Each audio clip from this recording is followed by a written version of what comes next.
Uncut Live Productions, your empowerment platform for the people. Y'all stay locked and loaded, Uncut Live Productions. Today's special guest, Miss Tonya Sweat.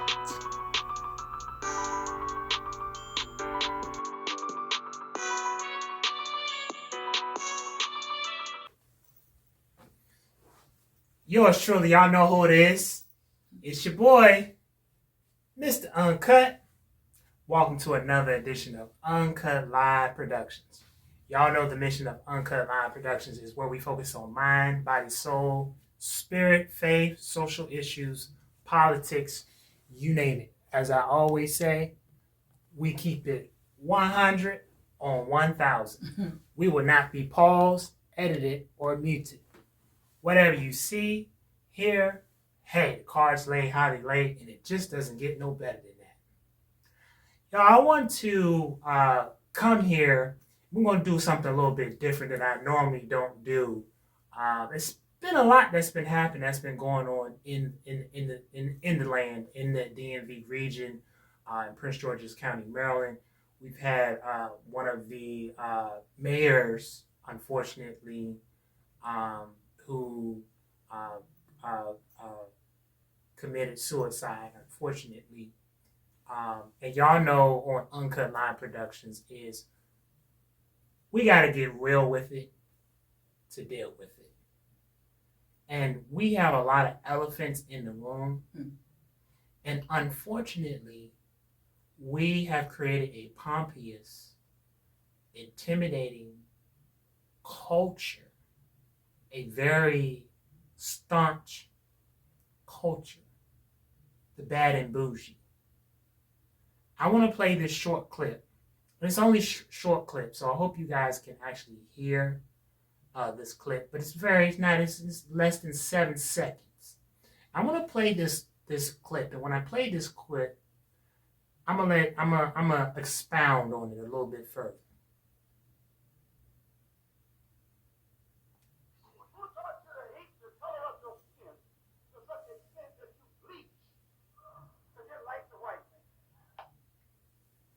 Okay, so that is the speech from the beloved Dr. Malcolm X.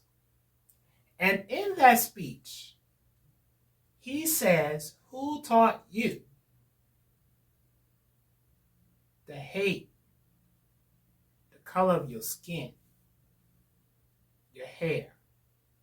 Yeah, this gonna be, y'all gonna get a real uncut moment. Y'all see my little puffy? Y'all see my little puffy here today? This is an uncut moment. We gonna get real with it and deal with it. You see that? You see that? I'm gonna follow that statement up with another statement by the beloved Dr. Martin Luther King. Dr. Martin Luther King Jr. said, we should not judge our brother and sister, but based off the color of their skin, but rather we judge them on the content of their character. How many people around us are suffering because they are afraid to open up to you and I about their vulnerabilities? Because we have assimilated to the bad and bougie culture, or as I call it, the capping culture, where we create this wall that in order for a person to be in government or to run for a political office, that they have to look different. They can't identify with those that get overlooked. They can't identify the actual people that they are trying to represent. We got to get real with it to deal with it. But eyes on that community in gorgeous Prince George's. And y'all know we have a guest. A pioneer, someone that is about to change. And as I just referenced, maybe she can enlighten us and share her views after everything that I just sit here and just started running my mouth. The thoughts and the perspectives of how we need to really not judge individuals based upon their hair or what kind of clothes they have on. Without further ado, the beloved Tonya Sweat, the candidate that is running for Prince George's County, Maryland. Good afternoon, Minister Clark, Brother Clark. Thank you for having me back. It's always a pleasure to sit down and talk with you, philosophize with you. Yes. We even have discussions about the word, so I just enjoy our conversations. And I'll tell you, this is actually a timely discussion.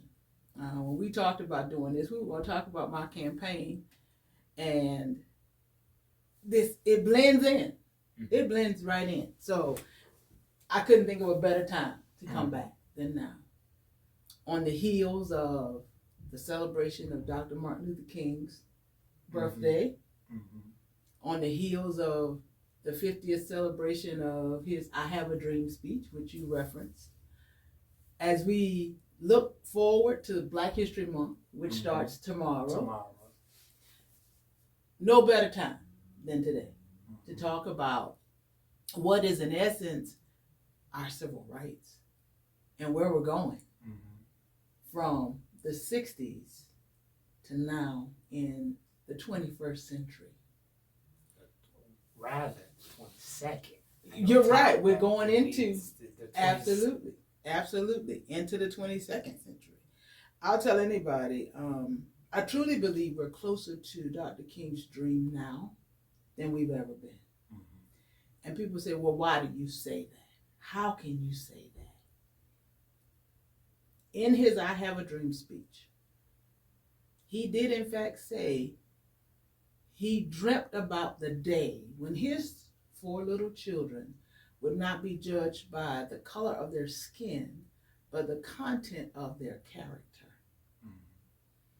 And while we still to this day talk in terms of black and white, there's this big discussion going on right now about the next Supreme Court nominee.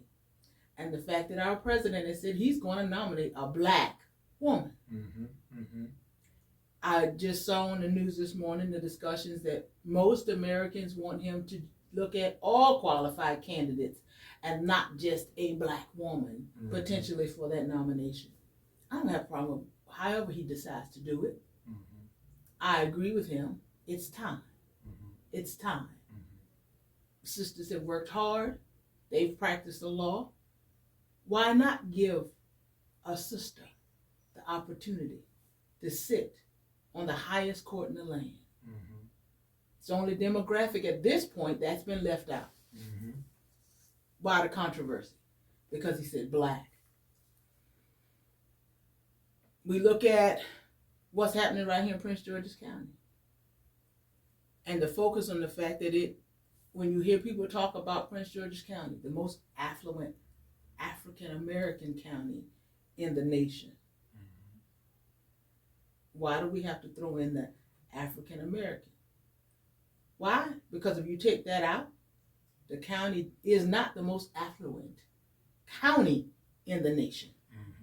It's only because 64.6% of us are African-American. So yes, you look at me and say, Tonya, you're crazy. How can you say we're closer to Dr. King's dream than we were in the 60s when they're still describing us as black? African American. I say that because I'm looking at us as a people. And we are human just like everybody else. Mm-hmm. We're more like the majority race in this country than we've ever been before. Look at our houses. Look at our cars. Look at the money we make. Look at how we dress, how we wear our hair. Mm-hmm. That has nothing to do with the color of our skin. But I ask, what's going on inside of us? Mm-hmm. Are we healthy? And I'm not focused solely just on your physical health, but let's talk about mental health. Mm-hmm. Let's talk about emotional health. Mm-hmm. Let's talk about our soul's health. Are we healthy? Mm-hmm. Now, how do we get there? How we get there? And I'm going to stop for a minute because I need to say this. I have to say this because my heart's grieving. Even though I did not know Mayor Ward, my heart aches for his family. Mm-hmm. My heart aches and grieves for the residents of the city of Hyattsville. They're my family members too. Mm-hmm. If for no other reason, because they're right here in Prince George's County. Mm-hmm. They're in my community. I grieve for them today, and I want them to know I pray for their peace, for their comfort. I also grieve because I wonder, what did we miss? Mm-hmm. Mm-hmm. He was a servant, mm-hmm. always out in the public's eye, doing the work of the people. And everything I've heard over the weekend, everything I've read over the weekend about Mayor Ward, because I didn't know him personally, but everybody says he was happy. He was kind. He was compassionate. He was all ways about serving the city of Hyattsville. What did we miss? Mm-hmm. We missed something. Mm-hmm. He was hurting, and we didn't know it. Mm-hmm. We couldn't reach out to him and say, brother, how can I help you? And then last night, I'm watching the news, and I hear about our former Miss USA, Chelsea Christ. My heart bleeds for her. I grieve for her loss. My heart goes out to her family and the family of the Miss USA scholarship pageant. That's a loss. Tremendous loss. She was a lawyer, a journalist, bright woman. Everything I've read, everything I've heard said she was up and coming in the world. She was a success story. Yet and still, yesterday morning, her lifeless body was found in Manhattan on the sidewalk. What did we miss? What did we miss? We missed something. What happened that nobody reached out to her and said, sister, how can I help you? What do you need? And I tell everybody, being a leader is not easy because you're always in the public eye. People are always looking at you. They're scrutinizing you. They're talking about you. And you come to live with that. However, it hurts. That's a heavy burden to carry. And that's why for almost 50 years now, 49 years, I was comfortable with living in the shadows. I was comfortable with doing the work that I did to make other people look good out front. But I was comfortable behind the scenes because that scrutiny is tough. I knew when I chose to run for office that was all going to change. But I'm going to tell you, as a first-time candidate for office, revealing myself to the world, opening myself up to the world, the harshness, it's hard to deal with. And you can't be honest about it. You can't. How do I know this? I'm going to hold this thing up. How do I know this? My first formal introduction to it, and I do say formal for a reason, comes from this thing. What is this? This is a black scarf that I wore on my head in a selfie video that I shot. And it's out there. I'm not taking it down. I'm not taking it back. I put it out there. But because it was folded in such a way that you couldn't see the whole thing and it was wrapped around my head, I got a lot of pushback from people. Why'd you wear that scarf? The message was good, but the scarf. This scarf is important to me. For those who can't see, it says around the edges, I love Jesus. The dove is on it. The Bible's on it. The cross is on it. Angels are on it. Now, why did I put this scarf on my head to do my selfie video? Right after the campaign finance reports came out? I'm going to tell you. Because I was at a low. I've been running for office for a year. Volunteering in the community for years, not just a year. I've been volunteering, serving the community for 49 years. But I took that volunteerism, that servitude, and put it on Front Street a year ago. And I had a reporter call me on the 20th of January and say, you're running for office, but we're looking at the reports that are now public. How do you run against a candidate who has $1 million in the bank? That stung. And I knew it was coming because I was doing my numbers. For once, I sat down to look at my numbers. I knew I had to put that report in. I knew the question was going to come, but it's not until the question comes that the emotion comes with it. Wham! Okay? So I had to hang up the phone, and I sat back in my chair, and I went, ouch, that hurts. Now, I could have done what any other candidate would do, suck it up and keep it moving, but that's not me. I adore my mother because when I was 16, she taught me through mental health therapy. Yep, I go lay on the couch from time to time. It's cathartic. But she taught me it's okay to give voice to what you're feeling, no matter what it is. And so I had to give it voice. I had to acknowledge to myself that hurt because all the work I had done all my life, whether it was volunteerism, whether it was lawyering, whether it was regulating, whether it was rewriting speeches or public releases to make politicians look good, no matter what it was, none of that mattered at that moment. Because when the reporter called me, he didn't ask me about my skills. He didn't ask me about my qualifications. He didn't ask me about my platform, my policy. All he wanted to know was, how you going to run when you don't have the money that the incumbent has? And that took something that I thought would help the community and literally dwindle it down to dollars and cents. That hurt. That hurt. Nobody wants their work to be reflected in just dollars and cents. Even people who go to work every day and get paid $50, $60, $70 an hour.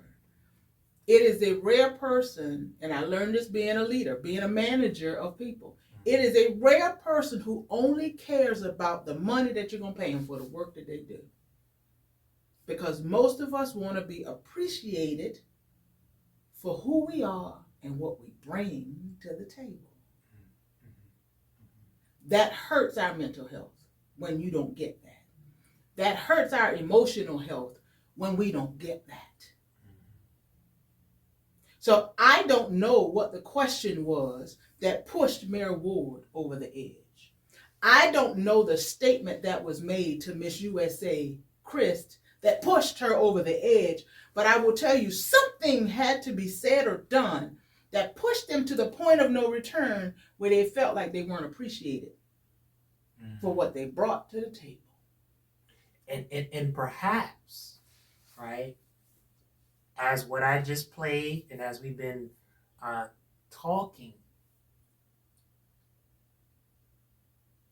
maybe he might have been presented with a situation where somebody might have judged him maybe based upon some clothing. Let's keep it real, y'all. Let's keep it a bean on 100 on 1,000. Maybe somebody might have judged him because of his eyeglasses. Maybe somebody might have judged him because of the way his hair was. Mm-hmm. Maybe that one pivotal moment where you have a leader that is in the eyes of the public, serving the community, and maybe just this one incident that transpired really pushed him to that limit. Let's think. Mm-hmm. Public servant, a public official, serving the community. Was it because of what somebody said? Was it because somebody talked about his clothing? What kind of culture have we created to where we lack empathy? Amen. Compassion. Mm-hmm. We and Uncut Live Productions, y'all seen the shows. We talk about empowering the community, the black community, our black men. Mm-hmm. We often talk about put the guns down, stop the beef, stop the killing.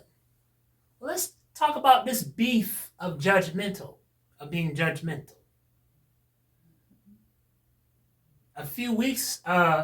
Two Sundays ago, I did a sermon and I read John 3:17. And when I read it, John 3:17 says, Christ came into the world not to condemn, but to save. And in the climate, unfortunately, where we are at now, we have more condemnation. We have more individuals that judge each other based upon the clothes, based upon maybe their hair. And we miss the vessel. We miss the miracle. Mm-hmm. We miss the realness. Right. We entertain angels unaware. And sometimes we're unaware of these angels that we entertain because we've created a wall. We want people to be what we want them to be, as opposed to allowing them to just flow to be what the Almighty created them to be. Mm-hmm. And we've got to do some pausing, some inhaling, exhaling to say, what can I do to help uplift my brother, right, uplift my sister? And that's, to be honest with you, that's what my campaign is all about, period. Okay? When President Obama was elected, there was a vision of Jesse Jackson crying in the crowd in Chicago. There are all these recorded interviews of people saying, I have a president that looks like me. The famous picture of the little boy touching President Obama's hair because it felt like his. We portray outward what we're feeling inside. And when we see others that look like us doing well, it gives us this sense of inner hope that that could be me. And I'm doing well too. But when we see those who look like us and they don't look like they're doing well, they don't look like $1 million,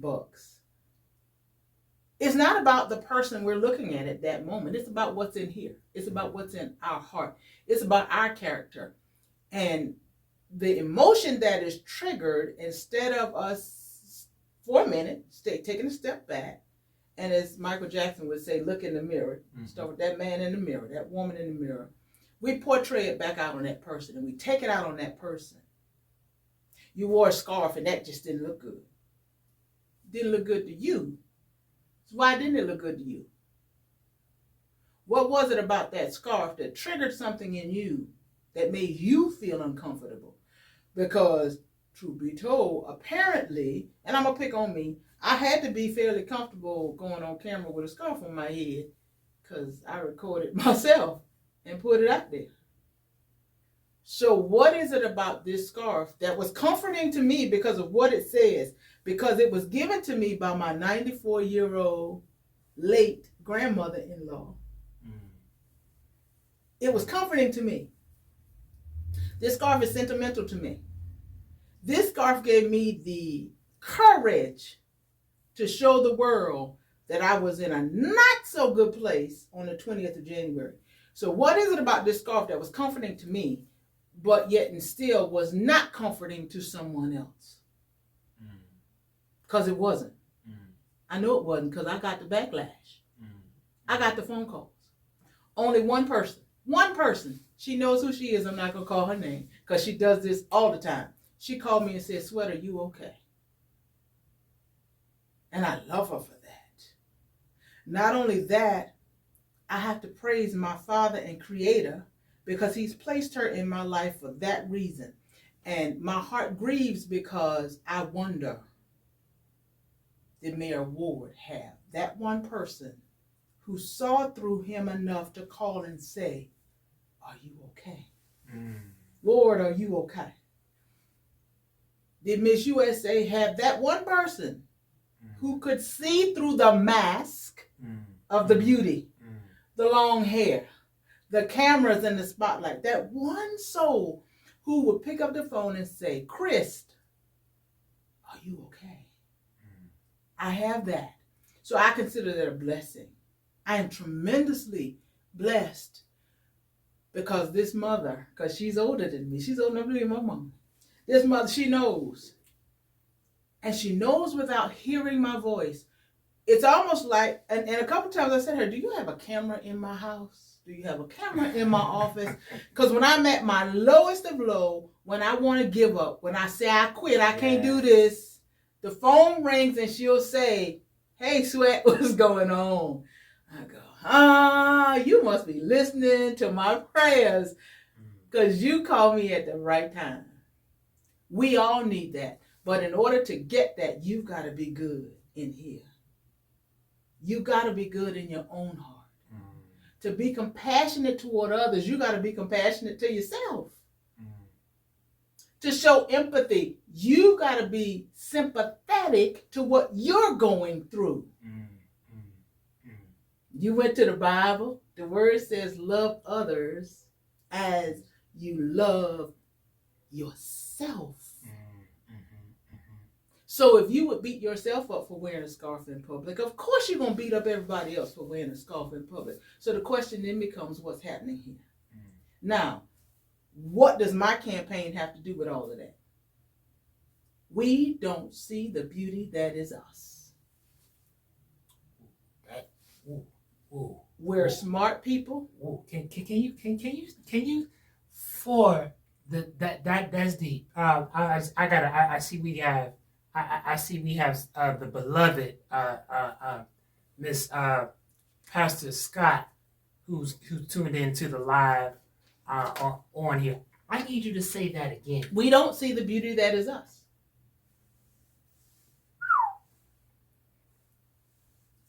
For 400 or more years, and I dare say more than 400 years, the world has said, you're only good for physical labor. You can only plow the field. You can only serve somebody else.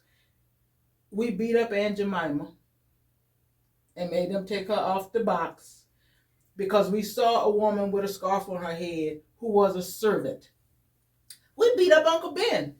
And they took old Uncle Ben off my bag of rice because we saw him as the butler.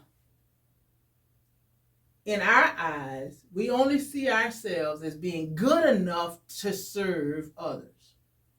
Well, there's nothing wrong with service. It's the greatest gift of love we can give any man, woman, or child. The problem is, though, we were beaten for it. We've been called ugly names for it. We've been lynched for it. Yes. And so we don't see the beauty that is us. So now let's get to my campaign. Let's talk about why I picked the 3 C's. Number 1, children. They are a blank slate when they come here. We have to mold them and shape them. We got to nurture them and support them to become the adults that they were created to be. We're not doing that. We're not educating them. We're not showing them the beauty that they came here with. It's in your DNA, baby. You didn't learn how to work that remote control just by picking it up and playing with it just because you picked it up and played with it. There's something innate in you. There's something in you that gives you the ability to figure that thing out faster than your mama could figure it out, faster than daddy could figure it out. Because, see, we didn't have the remote when we were growing up. I didn't have a remote. I had to turn with a knob, and we were poor. So when the knob broke off, we had to get them old pliers and turn the TV. Somebody out there know what I'm talking about. But my babies came into the world, they had a remote. I didn't have to give them the remote and teach them the numbers. They picked it up and started pressing the numbers. And they figured out, woo, if I hit this button, this will happen. Intuitively, they know. That tells me we are a bright, intelligent, smart, ingenious people. We don't hear that enough. So if we educate our children and show them what has been done through history, whether it's Dr. Hale, whether it's Malcolm X, or Dr. King, or Madam C.J. Walker, or Aunt Jemima, or Uncle Ben, whether you show them all the inventions and creations we created, we gave to the world. Benjamin Banneker. Shall I go down the list? I won't do it. Mary McLeod Bethune. I can't help myself. These are all people that I was taught about as a child. Dr. Benjamin Mays. These are all the people I learned as a child. These people, some of them died before I was ever born, but I was taught about them, so I was taught the beauty of being Black, African American, being a Negro even. Because some of them live being called Negro. Let's just be honest about it. There's nothing negative about it. It's all positive. Let's talk about the beauty that is Stevie Wonder, Marvin Gaye, even in his trauma. Genius musically. Let's talk about Michael Jackson. I'm sure some of y'all watched the documentary on Janet. Let's talk about the ingenious and creative soul Janet Jackson is. Let's talk about who else we want to talk about? Kamala Harris, the first woman vice president. Yeah. And notice I didn't call her color. She's a woman. But there's something about her. She's smart. She's intelligent. She's creative. She was able to climb to that social status. Call names that you see in the public eye. And yes, seeing them, I see me. And if they have it in them, I gotta have it in me. Let's acknowledge that. Let's show that to our children. It's in you, baby. You just gotta nurture it. We just gotta develop it. Does it mean you're gonna be vice president? Not necessarily. Does it mean you're gonna be a mogul rapper like P. Diddy or Sean Combs? Maybe, maybe not. That may not be your gift. But I want to show you the wide range of gifts that exist so you figure out where you belong in this world, and then you show the world what it is that you have to share. That's why I started with our children. Then I went to our community, because when you move to the community, we got to take care of our community. And there's some adults out there who didn't get that nurturing and education. They didn't get that growing as a child. So I got to take care of them too. Whether they're young adults who need to be remediated or rehabilitated, let's do it through a workforce development program.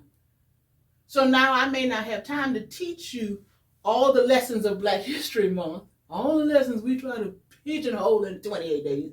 I may not have time to teach you all of that. But now what I want to do is focus on the gift that is within you and develop that so that you can go out into society and be productive. Take care of your family. Raise your children so that they have the opportunity to learn all of the stuff that we didn't give you in the educational process. For my elders, you're retired. I just want to give you the comfort of living out your days, however you want to do that, however you can afford to do that. And I don't want to tax you out of society. I don't want to overspend you out of society. I don't want to tell you you don't matter and push you out. I can't do that because I need your wisdom. Because there's a gift in you, in that gray hair on your head, that I need you to share with those in the workforce development program, that I need you to share with them babies in school. And whether you do it as grandma at the kitchen table on Thanksgiving and on Christmas, on Mother's Day, or whenever, or whether you do it because your county executive has invited you back to a town hall just to talk on an issue that you know a whole lot about because you worked in it 30, 40, 50 years of your life, I need you here. If you pack up and move to Florida, it's going to cost me too much to bring you back to share that wisdom. So I need to keep that wisdom right here at home. So I need to do what I got to do to keep it here, which means make sure your housing is affordable. Make sure you're not overtaxed. Make sure you can afford to live here with the babies that we're trying to nurture, with the children we're trying to educate, and the young adults and the middle-aged adults that we're trying to take care of and continue to foster so that they can continue to thrive. Because we need what you've done as your legacy to learn from and build upon. That's my campaign. And we'll work on all the policies that got to deal with all of that as we move along. Because trust me, look, I got 3 pages. And this is just my outline. This ain't even the substance. This is just a list of all the stuff we got to work on. And the pages keeps growing every day. And yes, this weighs on me mentally. Some days I have a panic attack. I'll tell you that. I don't always look like what I look like today. I have moments when so I have to go back to my rock. I have to go back to my comfort. I have to pray. I have to call on my team and say, okay, y'all, I'm not having a good day. This seems like too much. It's overwhelming. How do we deal with this? But the one thing I've learned, just me walking this process, is I know I got to work something into the plan no matter how we do it. Mental health. And it ain't just about building a building that people can't afford to go into. It's not about building a building that people walk into and can't get help because the experts, the professionals are not there to help them and they send them away because, sorry, we can't help you today. No, it ain't about that. We got to weave it into every aspect of our lives. I've learned that over the last couple of weeks. So now I got to take the law that was passed by our General Assembly saying our children needed trauma-informed policies and procedures in the schools. We got to make sure our school system has that. And not only do they have the policy and procedures, we need the bodies to back it up. So that means we've got to train our school counselors. We've got to even train our teachers and our administrators. We've got to train our security and safety force how to deal with our children who've suffered tremendous trauma over the last 2.5 going into 3 years. Not to mention what they came into the building with before COVID. Not only that, we've got to teach our adults, how do you deal with this trauma? Because guess what? Our grown folk been traumatized too.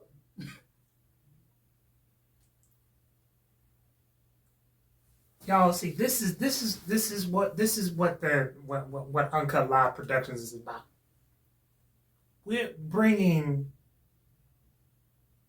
the bangers. We bring in the people that are skilled, trained, highly qualified to the platform so you can hear the real deal. This is the real deal. It's not going to get no realer than this.